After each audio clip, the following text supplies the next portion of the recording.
Okay, let's go. It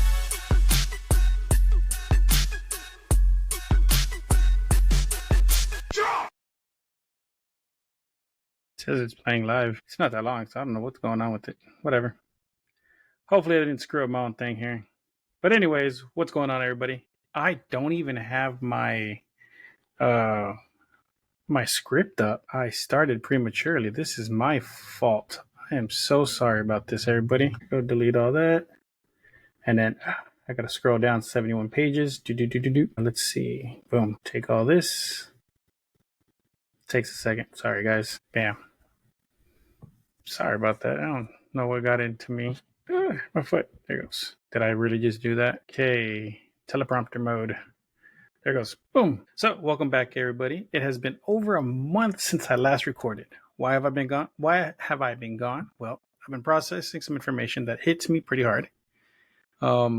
It's just personal stuff that I can either say or don't have to say. I don't really care to say. You know what? I'm going to tell y'all. My daughter has decided to join the military. I'm proud of her, but it came out of nowhere. So it's just been an adjustment for me. It hit me a lot harder than I anticipated. But oh well, right? She's just like me. She's our emotional department where we process. We just process and move on. We're like, okay, cool. That's just how life is for us. But now that one hit me, but I'm over it now. Can't wait to get her out of the house now. Yeah, so we're emotionally distant from the rest of the family. Except from each other. That's a different thing. I don't know what happened. But anyways, out of the serious stuff, we're done with that already. But back to what you really came for. This episode is over something that I've stayed away from for a minute due to having so many episodes coming back to back. And I'm talking about cartels. Now, a couple months ago, I did have an episode come out for Cartels, and it was back to back to back. It was like 3 or 4 episodes that were really close together. So I decided to take a break because it's, even though I'm so small as a podcast and as a quote unquote influencer, I tread lightly with those guys. So this is what we're going to talk about. But we're not just going to talk about the cartels themselves. I don't think I've ever done an episode about them themselves. I've done an episode about their actions. I think I'm going to do that one day, is go do a deep dive over who they are, what motivated them, and how they started. That's going to be later on, though. I don't want to get ahead of myself. This episode is over, as the title says, Sicarios. And Sicarios are assassins. They're the hired hands. But before we get into all that, first updates and news, like always. First update, I'm back on all my socials. Kind of. I've been neglecting TikTok a little bit. I've been more on Instagram, Facebook, YouTube, a lot more. I'm going to get back onto TikTok this week. Promise. Back onto all that stuff.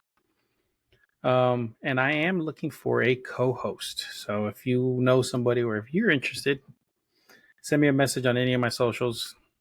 We'll get you in. If you listen to any of my other episodes where I have guests, I usually let them run the thing because I just tell them like, okay, this is behind the scenes. So whenever I have a guest, I will call them or message them, however I get a hold of them, either through email or Discord or however they prefer, right? And we'll organize something. And I'll give them a list. Like, this is the episodes that I have done so far. Toothpick. These are the episodes I've done so far. So what would you like to go over? Do you have a ghost story you want to tell? Do you have such and such, such and such? I try not to go over the same thing multiple times, but I've done some Salvadorian ghost stories twice back to back. That's because I did an episode with a Salvadorian co-host, which was the My Primos podcast.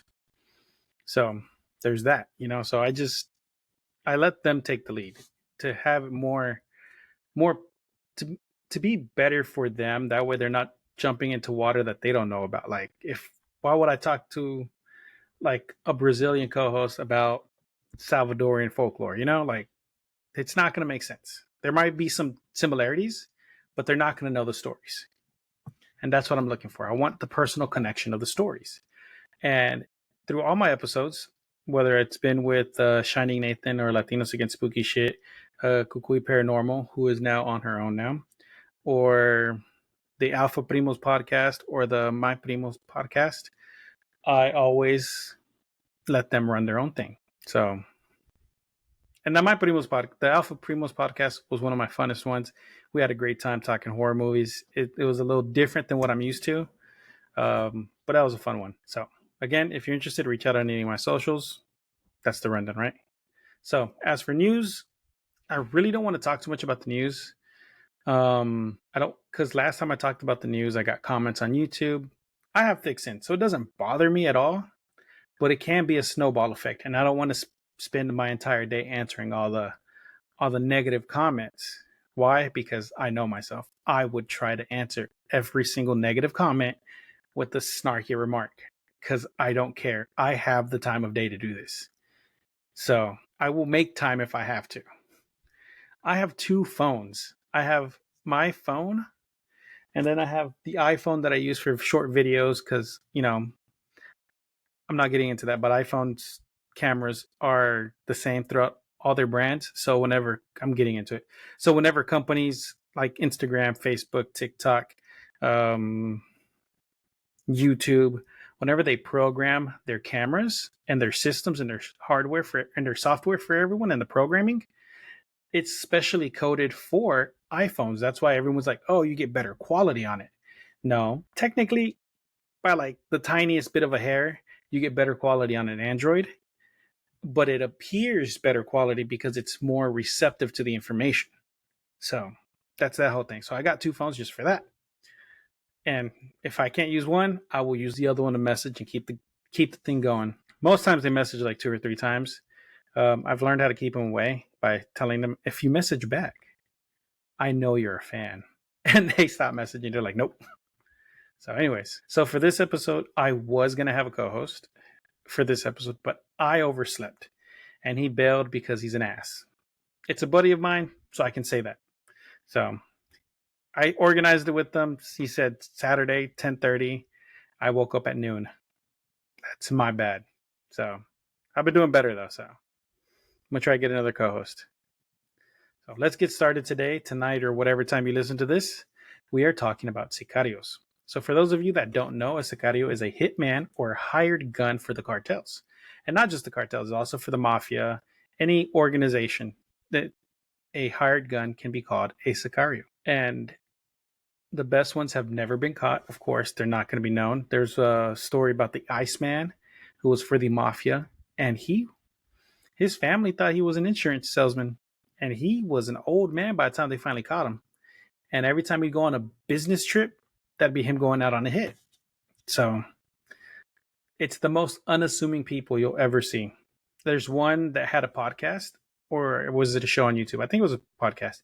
But he retired, served his time, and now that's what he does. I think he recently passed away. So, but as long as there has been organized crime, there has been Sicarios, the Latin root Sicarus, which stands for dagger man. Beyond that, there's no real backstory, no in-depth analysis. It's just a hired hand. First, we'll start with someone who was caught on the side of the border, on this side of the border. Just a heads up, there's tough subjects ahead, so be warned. So, yeah, there's tough subjects ahead. It's Sicarios, so we're talking about people being murdered and things like that.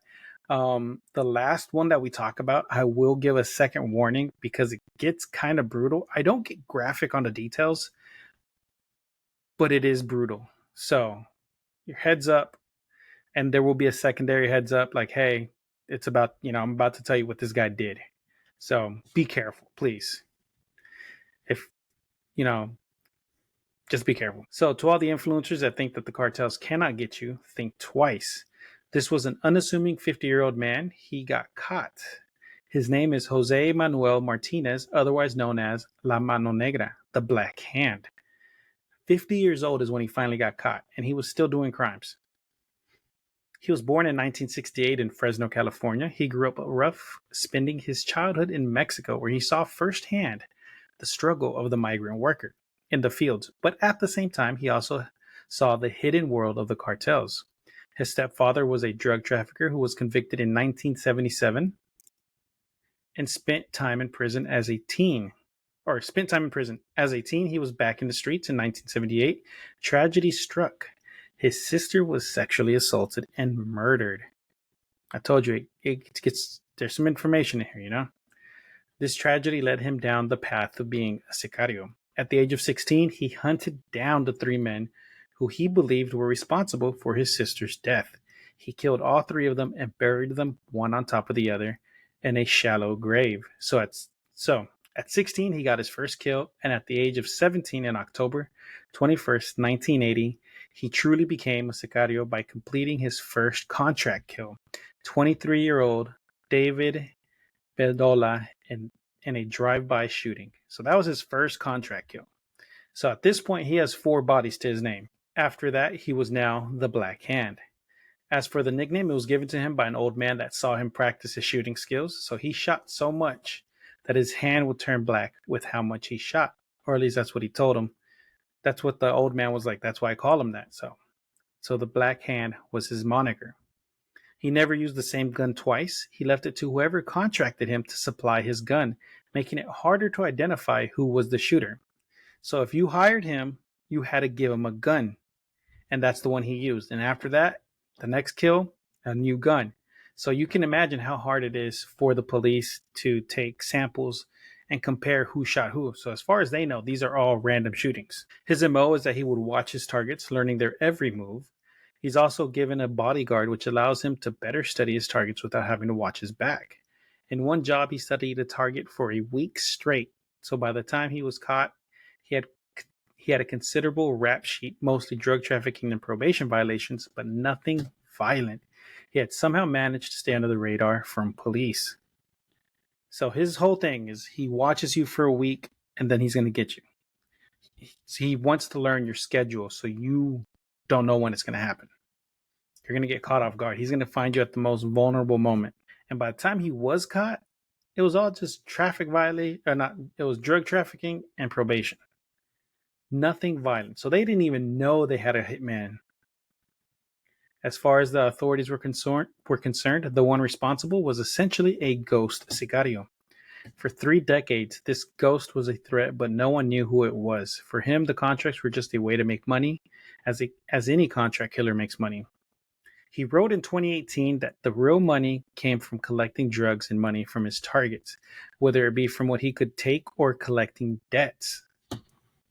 So he was basically an enforcer sicario. So if you saw him, you either owed money or that was it. That was the last time you saw him because you wouldn't see anyone else. When he was caught and the truth finally came out about what he had done, he did not reveal any of his partners, who they were or who his employers were. He even kept the locations of the bodies a secret. When asked, he told detectives that he was not their teacher. He's like, I'm not here to teach y'all this stuff. Y'all need to figure it out. He became more agitated when asked about cartels. During an interview, he denied involvement. Enough questions, he eventually revealed that he did in fact know Joaquin El Chapo Guzman, which is the cartel in Mexico, one of the biggest cartels. At the time, it was the biggest. Yeah, his involvement from Alabama to Florida. His involvement was minimal, to say the least. He did not freelance. He did freelance work for the Sinaloa cartel. He mainly did enforcement work for them, collecting debts in the U.S. When he was arrested, he wrote in his unpublished memoirs that the state of Sinaloa has lost its best hitman. He also wrote about his employer, Mr. X, having a meeting with El Chapo where they spoke for an hour. At the time, El Chapo was not famous. He was just a rich guy with 3 bodyguards. He didn't become famous till he escaped El Puente prison. He once wrote that he left bodies everywhere: rivers, lakes, trucks, roads, orange fields, grape fields, anywhere you can think of, he left a body there. El Mano Negra's bloody reign began with revenge and ended with retaliation. And the Ruiz case. Everything in between were sanctioned hits or contract jobs. He was charged in 2014 to 50 years in prison. California extradited him right after the trial had ended. California officially charged him with 9 counts of first-degree murder and 1 attempted murder. They were also put under special circumstances, including lying in wait, kidnapping, and murder for financial gain. With all his charges taking place in 3 counties, they decided to put it all into one trial. His final sentence was 10 consecutive life sentences. If all his claims are true, then That leaves 23 unsolved murders. That's a lot, right? I was looking for something. Oh, well. So that's 23 unsolved murders that could be potentially for his name. So all they got him for was, where'd it go? 9 counts of first degree murder. Yeah, they got him for a bunch of stuff, but they still have 23 cases. So the next one is kind of touchy because supposedly talking bad about this guy has caused some social media influencers to go missing. And that's a big problem for me. I don't want to go missing. There have been rumors that talking about this next gentleman has caused content creators to go missing. That's why I'm going to be vague as to the names of the content creators. If you want to figure it out, Google it yourself. I'm not telling you who they are. But I'm talking about Nestor Isidro Perez Salas. He is the senior leader of El Chapito's security apparatus. And Los Chapitos are the sons of El Chapo. Under his direction, his group of Sicarios protected Los Chapitos, who are none other than El Chapo's sons. They intimidated civilians, captured territories, demolished uncooperative businesses, and attacked and murdered law enforcement. They regularly used military-grade weapons and explosives, everything from machine guns and rocket launchers. They had been known to kidnap, torture, and kill anyone who opposed them. Now, I'm not just throwing accusations. I'm getting all my information from justice.gov. So this is from official documents. I got to preface that. I don't throw allegations. I don't throw what ifs. I don't say this is what they might have. No. This is what they did. So I respect the Sinaloa cartel. Because I'm not going to lie. In Mexico, things were a lot peaceful when they were in charge. So El Chapo goes missing and gets arrested and is in prison in a maximum security prison in Colorado or New York, one of those two places. And Mexico's been at the hands of the cartels ever since. So that's my 2 cents. And I've gone on this rant many times before. Salas also committed various acts himself for Los Chapitos. In 2017, I got a message. Sorry, I got a message and I was like, oh, I got a message. I'm going to mark this because I'm going to clip this out. Hey, what's going on? Sorry about that. I was in the middle of reading.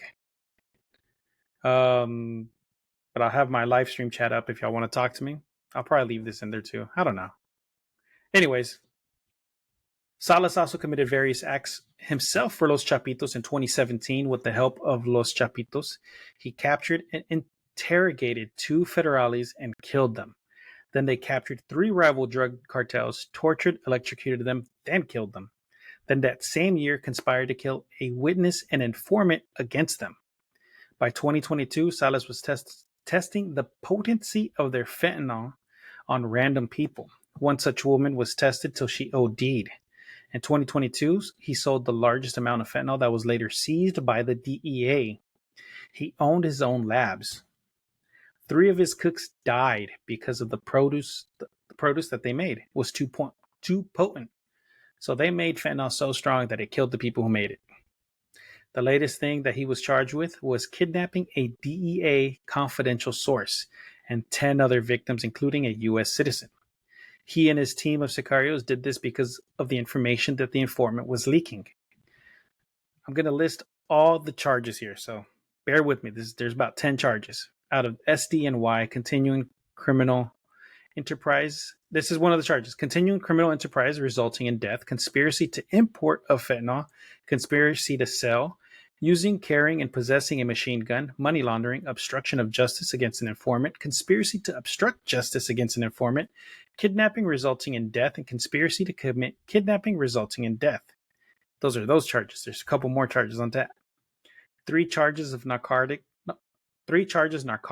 dangerous drug section, conspiracy to import coke and meth, another machine gun charge, and another obstruction charge. So that's what he got. That's what he got hit with, right?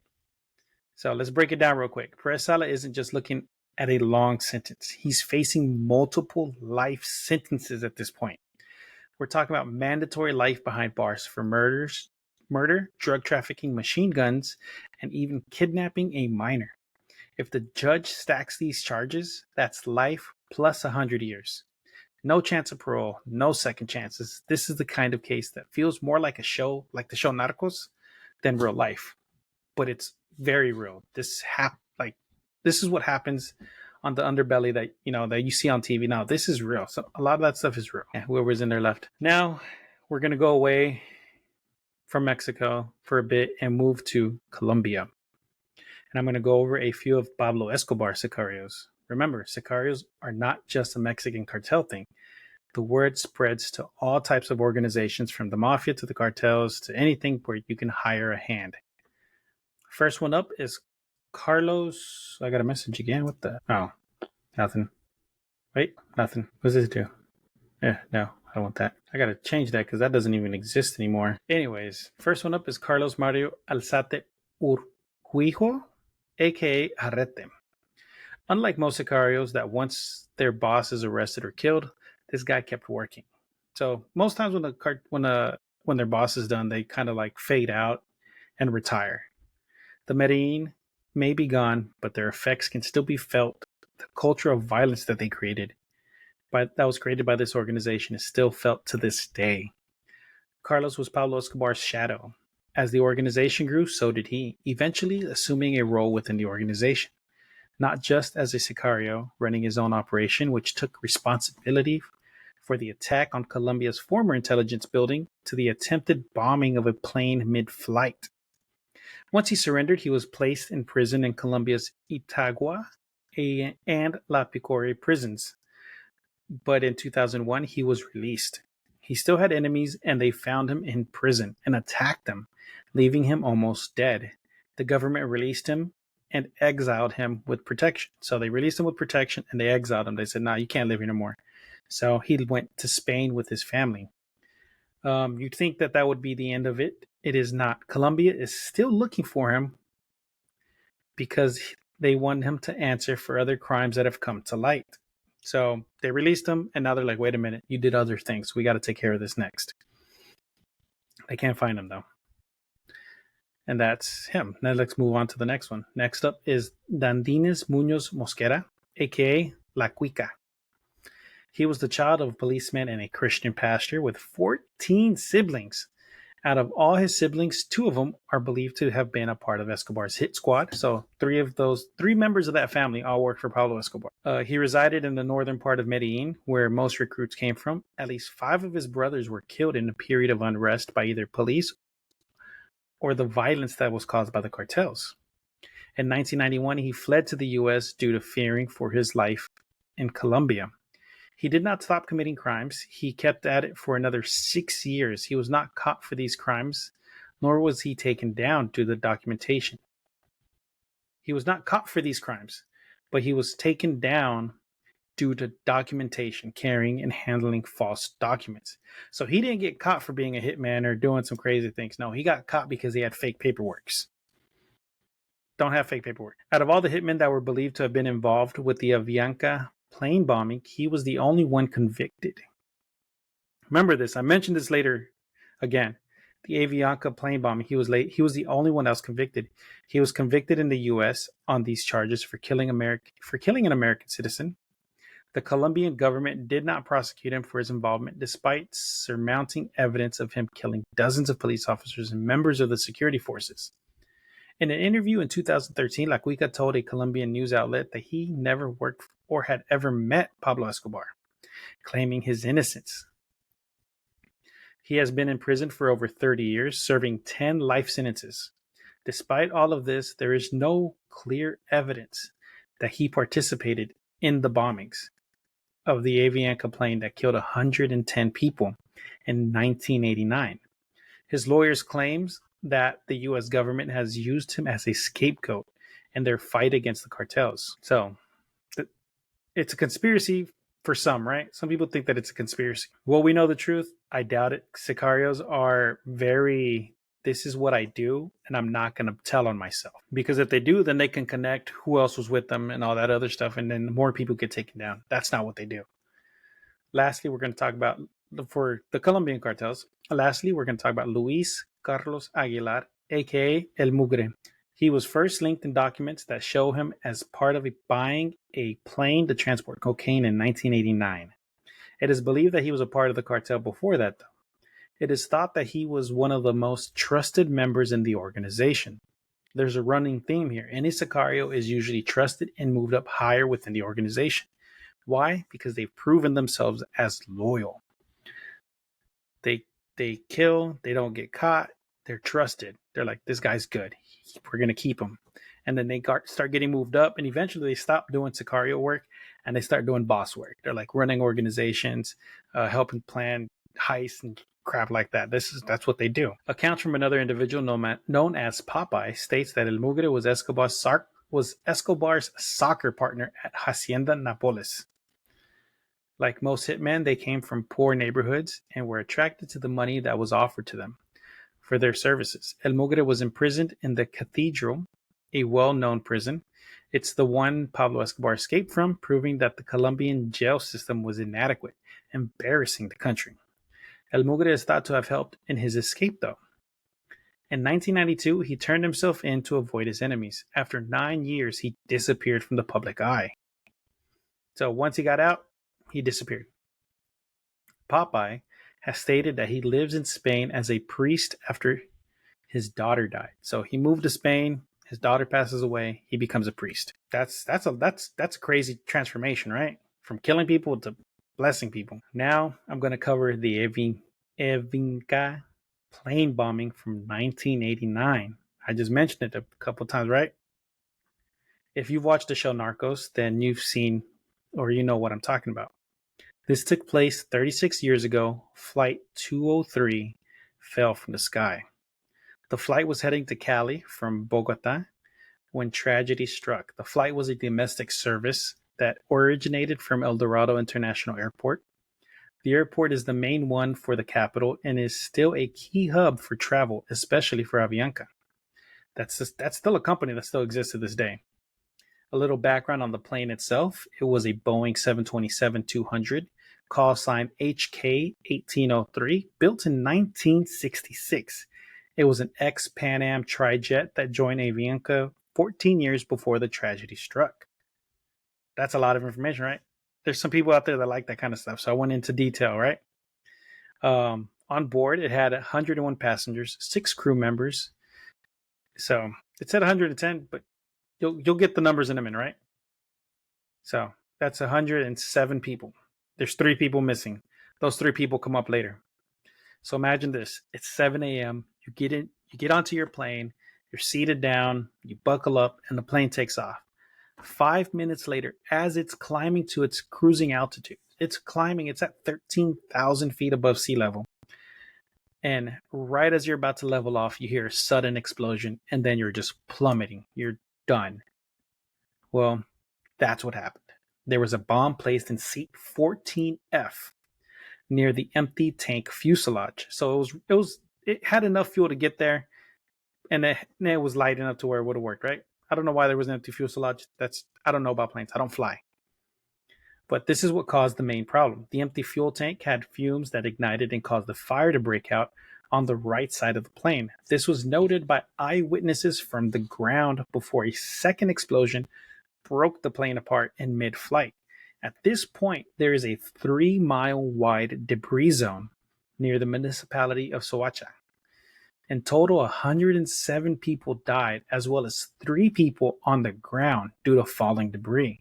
That's your 110 people. This is Colombia's second deadliest airplane disaster, currently ranked 4th. There has been speculation that the Medellin cartel was involved. It was believed that it was a faulty fuel pump. No, there was speculation that the Medellin cartel was not involved. It was believed that it was a faulty fuel pump, but in 1994, the guy, one or two guys above, right? In 1994, a member of the cartel was handed 10 life sentences for the bombing, amongst other charges. So that's what happened, right? I know I seem excited because this is a lot of information. These guys are all being caught, charged. Some of them are out doing regular people shit. But yeah, so time to get serious for me at least. The whole episode's a serious episode, but still, the last one I'm going to go over, or the last one I'm going to cover, I could easily just clip the audio from another episode, but I'm not going to do that. I'm going to talk about Los Zetas and the Sicarios that were in Allende, Coahuila. Now, if y'all have watched or listened to this podcast long enough, I've talked about this many times. It is the dark day in Allende. It was the DEA that had a leak of information and it caused an entire town to suffer. It's episodes back. It was before I did video, I believe. So there's that, right? And it's two parts. You got to find the first part. The first part's way back. It's one of the first episodes I did. The massacre that was caused due to the leak in the intelligence systems. This is also why I always say that content creators should never taunt the cartels. They're in the government. They found out from the government that this happened. Why do I do this? Why do I speak about this stuff? I speak about this because I speak only facts. I'm not taunting them. I'm not calling them out. I'm telling stories about things that have happened to the individuals that have been caught. I am not looking for somebody new like, oh, this guy's supposed. No. I don't do that because I don't want them coming after me. I don't care where I live. They can get to you. So all the information I pull is credible. No allegations.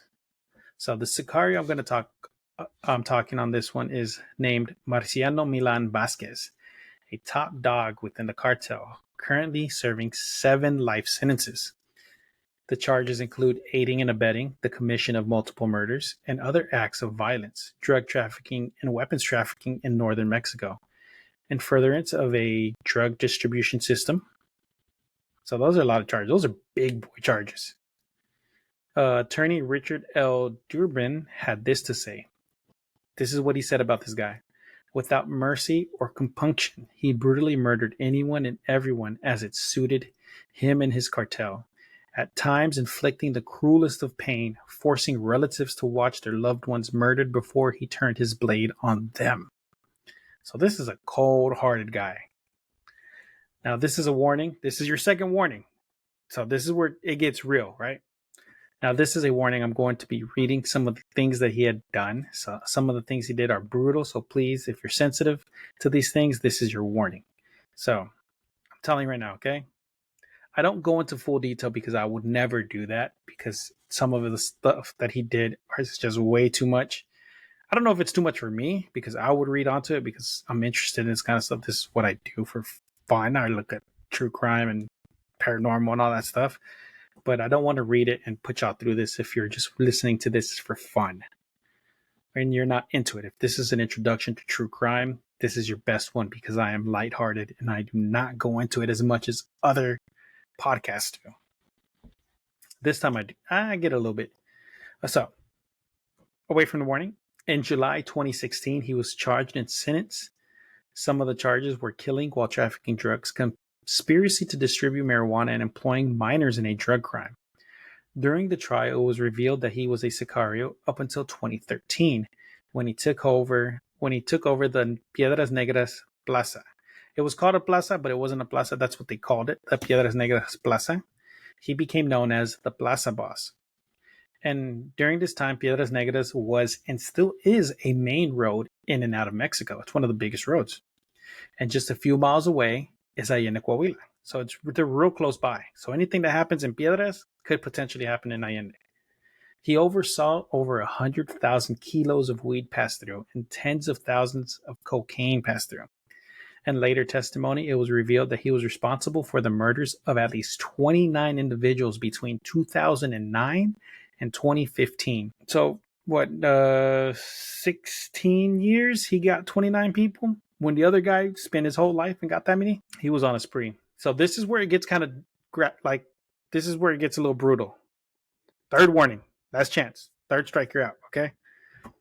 In one incident, he dismembered a young girl with an axe and burned her body in front of her parents and laughed at them and said, "This is so you'll remember me."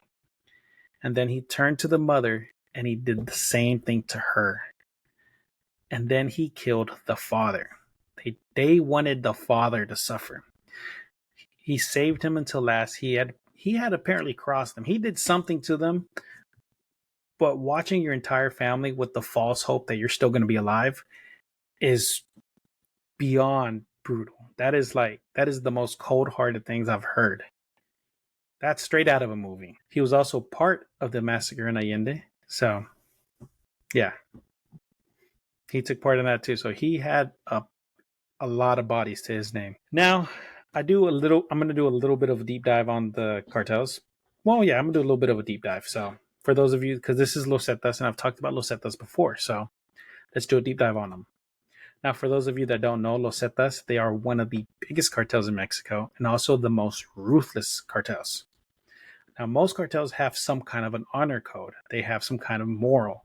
But these guys are a different breed of cartel. Yeah, most of the cartels will be like, they'll only take out like the person and then maybe like a direct relative. Nah, the Los Zetas, if you looked at them the wrong way, you were done. So these guys had no heart. They were brutal. They started off as enforcers for the Gulf Cartel. So before they were their own thing, they were hired hands. Most of them, if not all of them at the time, were former military special forces from Mexico's army. Sometime in the 90s, they broke away and operated independently. Gilberto Lascano, aka Z23, was the leader until his death in Allende in October 2012. So he died a year after the Allende massacre. After his death, Miguel Angel Trevino, known as Z40, and his brother Oscar Omar Trevino Morales, known as Z42, took control. In April 2009, the U.S. president declared Los Zetas a credible threat under the Kingpin Act. The Los Zetas is organized in a hierarchical structure with certain groups or cells operating in tiers of command. Its members purchase bulk quantities of narcotics and sell them abroad, as well as other non-Los Zetas drug trafficking operations operating in Mexico. So even if you weren't part of the Los Zetas, you were kind of part of them. If you were selling drugs in their territory, you're basically working for them. In addition to those considered actual members of Los Zetas, any large-scale narcotics trafficking operation in a region controlled by Los Zetas must support and associate with Los Zetas or risk execution. So if you sold drugs and you were big enough in their territory, you paid them. The Los Zetas not only supplied the drugs, marijuana, cocaine, meth, and whatever, to the traffickers, they also charged the traffickers a fee called the quota for the privilege of operating in Los Zetas territory. That fee included cash payments as well as firearms and other munitions, ammunition, magazines, etc. In addition to allowing these traffickers to operate in their territories, the Los Zetas had control of law enforcement entities and political subdivisions within the state of Coahuila, which allowed them to operate with impunity and to obtain real-time intelligence about the movements and location of Mexican military and law enforcement within the state. There's no real recap this time, because most times I started doing recaps at the end of my episodes. There's no real recap, because these guys are all killers. I don't know what else to say. There's no like this story, moral of no. These are all killers. Okay, there's no recap. All I gotta say is be careful what you say and to who you say it to. Like I said, there have been influencers that have learned the lesson the hard way. There was also even a guy on the U.S. side that had supposedly stolen from a cartel, and they swooped him up in broad daylight. He was never seen again. Like there's video of it. Like this actually happened. I don't remember where. All I know is that I was in South Texas. So with that, till next time, stay spooky, everybody. And I guess we're done. Later. This one's 42 minutes. I didn't leave. Do we do an outro? I don't have an outro. I'll make an outro.